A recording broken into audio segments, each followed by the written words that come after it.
Tuwing gumigising tayo sa umaga, may isa na naman tayong araw para ayusin yung magulo, plantsahin yung gusot, at saka solusyonan ng problema.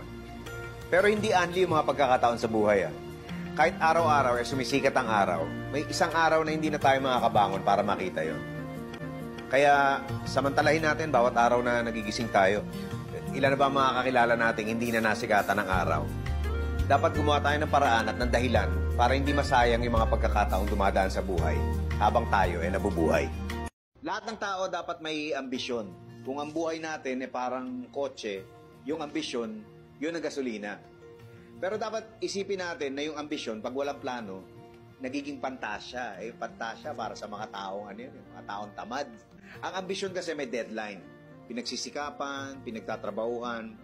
Pag sumablay yung plano natin, tapos nabigo tayo, palitan natin yung plano. Huwag yung ambisyon. Kung gusto mo raw bumilis ang biyahe papunta sa isang malayong lugar, magsama ka ng kaibigan. Sa dami ng mapag-uusapan nyo, mapagkikwentuhan, o mapagchichismisan, hindi mo na mapapansin yung oras Magugulat ka na lang, nandun ka na pala. Ang buhay ganyan din. Pag nakahanap ka ng gusto mong kasama, hindi mo na mapapansin yung paglipas ng panahon. Marami kang maaalala, kahit hindi lahat ng araw ay masaya. Masaya ka pa rin dahil merong isang tao sa buhay mo na lagi mong kasama sa hirap at ginawa. Lahat ng tao dapat may ambisyon. Kung ang buhay natin parang kotse, yung ambisyon, yun ang gasolina.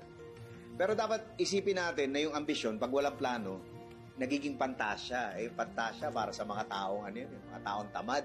Ang ambisyon kasi may deadline. Pinagsisikapan, pinagtatrabahuan. Pag sumablay yung plano natin, tapos nabigo tayo, palitan natin yung plano. Huwag yung ambisyon.